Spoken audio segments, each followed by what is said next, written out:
I'm no longer doing exploratory data analysis myself. I'm now using AI to literally produce reports like this for me, to do correlations, to do analysis on my data just with AI. So let's check this out. Today, I'm going to show you exactly how. So what I'm doing today, I'm going to cover 4 things with you. So the first thing, I'm going to introduce you to my new AI data science team of co-pilots, and I'm going to share with you one specific one in this training. It's my exploratory data analysis, or my EDA tools agent. It's a brand new tool. I'm super excited to share it with you today. Second thing, we're going to cover introducing you to that EDA tool agent so that way you can automate your exploratory data analysis too. So this is the big benefit. It's so much easier and faster for me to do exploratory data analysis, and I want to share that with you today. Third thing, we're going to use that EDA tools agent to interact with tools that the EDA agent has access to. I'm going to share with you 4 tools that it has access to that are going to really make your day. And then the fourth thing, we're going to learn how to describe data sets, visualize missing data, analyze correlations, and even generate full SweetViz EDA reports, all with AI. All right, so to get started, let me share with you and expose you to my AI data science team of co-pilots. We're going to check out this GitHub repo. So what I want you guys to do in this video notes, highly recommend you click the link to check out my AI data science team. Why is that important? Well, this is where that EDA tools agent lives, okay? So this is the GitHub repo. If you wouldn't mind, give that repo a star. That helps me spread the word. It also helps you because you can keep in touch with all of the updates that I'm doing to this team. So what is the AI data science team? Well, it's an AI powered data science team of agents that help you perform common tasks 10 times faster. And that's where I'm sharing with you today is one of those is exploratory data analysis. This is one of the most important pieces of every data science project, exploratory data analysis. And I'm going to share with you how you can grab that out of this AI data science team. This is the table of contents of how to use the AI data science team. What we're going to be focusing on is a brand new agent right here. It's the exploratory tools agent. And this AI data science team comes jam-packed with awesome content like data science apps, multi-agents. There are a bunch of agents in here that you can use. The one that we're going to focus on is a new data science agent. So this is the EDA tools agent that perform automated exploratory data analysis, reporting, missing data, and so on. So that's what we're going to do today. Make sure you star the GitHub repo and let's check out how to use that now. So this code, I'm going to give it to you if you join my AI tips newsletter. Link is in the video notes.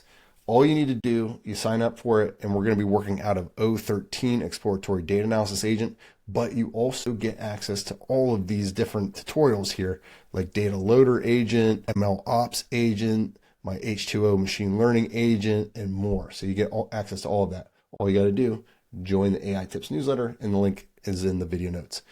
Okay, the EDA tools agent, open this file, and this is what we're going to be working through. Once you pip install, you just run this line of code here. It's in the AI data science agent. If you go right down here, how to install. So if you go scroll right down here, installation, this is how you install. That's basically the same line of code that I'm showing you right here. Next thing, I'm going to load these key libraries. I'm going to shorten this so we can see it. Here, we'll get that out of the way. And what I'm doing is we're going to be working with OpenAI today. So we're going to create this LangChain OpenAI connection to our API key. Then what we're going to be doing is loading in the data science agent, which is this EDA tools agent. There's also a few helper functions. I'll show you where these come into play. They're basically for making plots and opening HTML files like the SweetViz report. We're going to open that in our browser. Okay, next thing we need to do. So you need to have an API key from OpenAI to run this tutorial. All you're going to do is you're going to pop it in right here. So you just replace this YAML safe load with your OpenAI API key, and that's going to load it in your environment. And then you're going to create an LLM, and we're going to use the GPT-4o mini model, which is pretty cost effective and it's fast and it's pretty good. It'll do well on this tutorial. Okay, next thing, I'm going to load in a data set. So this is just a customer churn data set, and we're going to explore that today. So this is 7,000 rows, 21 columns, and we're going to see how we can start to explore that.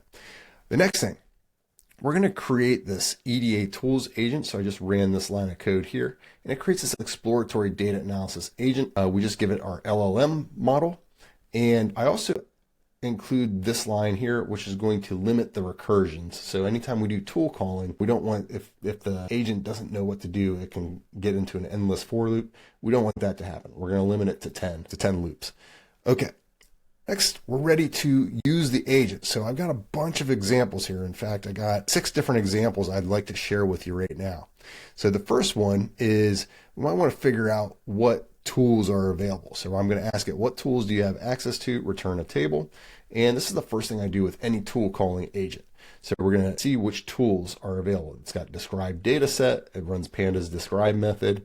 Visualize missing. It's going to use the missing no library. So you have to have that installed if you want to use this tool. The correlation funnel, which is going to be from the PyTimeTK package. You're going to need PyTimeTK if you want to run this one.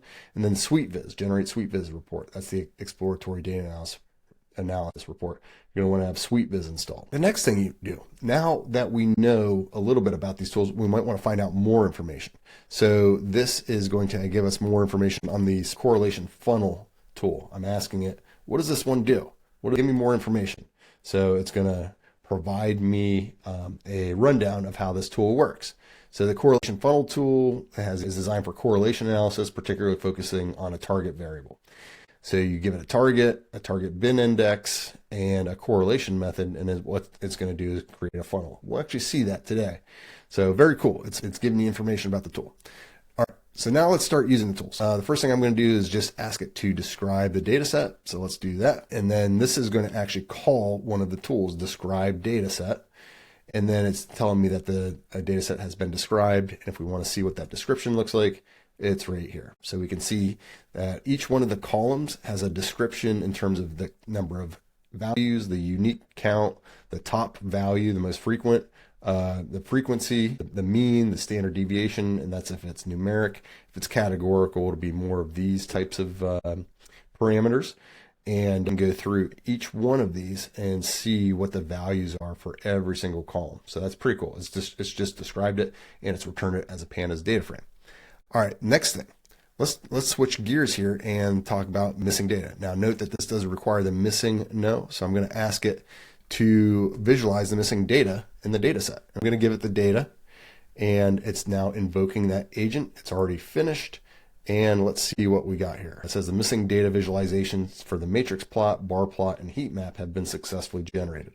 So if we take a look at the keys of our artifacts, so it returns these artifacts, and in the artifacts, if we want to grab out the matrix plot or the bar plot that it's returned, we can do that. So this is how you do that. And this is where this matplotlib from base 64 comes into play, because if I look at this, this is like a kind of a weird string, but this is actually a base 64 string that can be converted to a matplotlib plot. And this is how we do it. So it's kind of tough to see. Let me see if I can zoom in. There's actually not a whole lot of missing data in this, but you can see here, if there was a bunch of missing data, we'd see like white lines all over the place and whatnot. So we can also get a bar plot. So do the same thing for the bar plot, and we can do actually a heat map, a correlation heat map. Now, again, there's not much missing data in this, so we aren't seeing anything. So if you had a data set that had more missing data, this would be a big help, but not so much in this data set. All right, next one. This one is helpful. This one is very helpful. This is the correlation funnel tool. So use the correlation funnel tool to analyze the data set. Use the churn feature as the target feature. Okay. And what we can see here is that it's running, and it's going to go through and create that correlation plot for me. So it's actually finished. The correlation funnel has been successfully completed, and using the Pearson method for a target level of churn, yes. If you need any specific insights, please let me know. So let's check out the insights. We're going to, again, do the artifacts. I can see there's correlation data, plot image, and plot leaf figure. So we can grab first the data frame. This is the correlation. So what it's done is it's binned churn into yes and no. And churn yes has a 100% correlation. But this data alone isn't very valuable to me, who needs to be able to visualize it. So we can get either a matplotlib plot right here, and this is the correlation funnel, or what I actually prefer is a plotly plot, and that's what this second line of code here does. And what I can do is I can actually zoom in and see, okay, these are the features that are most highly correlated with churn yes. So churn yes and churn yes obviously is 100% correlation, but contract's the next feature. Contract month to month has high correlation with churn yes. Online security, bin no. So when customers do not have online security, that has a high correlation with churn. Tech support, no. high correlation with churn, and so on. You can actually explore all the features. And that's why correlation funnel is really powerful. So the last one here is the SweetViz report. So I'm going to run this. It does require SweetViz. So we're going to run this here. It's going to generate the SweetViz report. It's actually calculating it right now.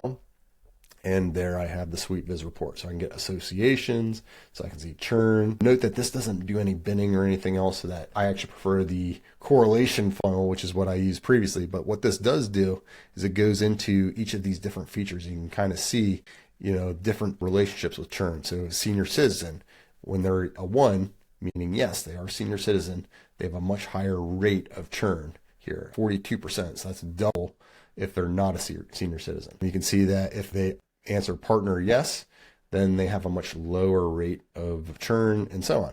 You can see tenure. Tenure is very important. So if they have low tenure, they're higher, more likelihood to churn versus a much longer tenure. And these are measured in months. So pretty powerful. You can go through the whole report here. That's basically it. If you want to get the internal messages and figure out what the tools were called, this is the tool call message. If you want to check out the artifacts that were returned, you can get the keys, and I can see that there was a file path that was returned. If it's this file path and it's actually been saved over here in my reports folder, it's this file right here. Okay. And then if I want to open that file, I can actually, let me just go back here, pull that open. If I go back here and run this right here, which is going to point to that file path, it'll open up the SweetViz report for me. Okay, so a few extra little helper functions, just wanted to share with you. All right, so that is what I had planned for you today. Now, next steps in the project roadmap. I'm developing a ton of more AI agents, and I'm also working on applications. So you can see some data science apps that I'm working on.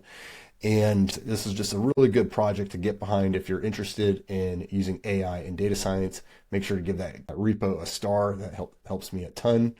And then the next thing if you want to go further with me, I do have a new product, a new course. It's an 8-week AI bootcamp designed specifically for data scientists who want to learn to build and deploy with AI.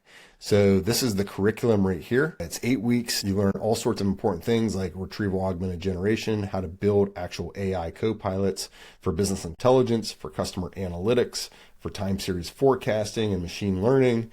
And then deployment. The last 3 weeks are all on deployment with cloud solutions like AWS Bedrock, fine-tuning and RAG deployments with AWS Bedrock, and then also app deployments with AWS Cloud, Docker, EC2, and Nginx. You can learn more at this link here. Link is in the video notes. All right, guys, I will see you all soon. Hopefully you are excited about using AI for exploratory data analysis. I think it's really awesome. I think it's the wave of the future. So enjoy.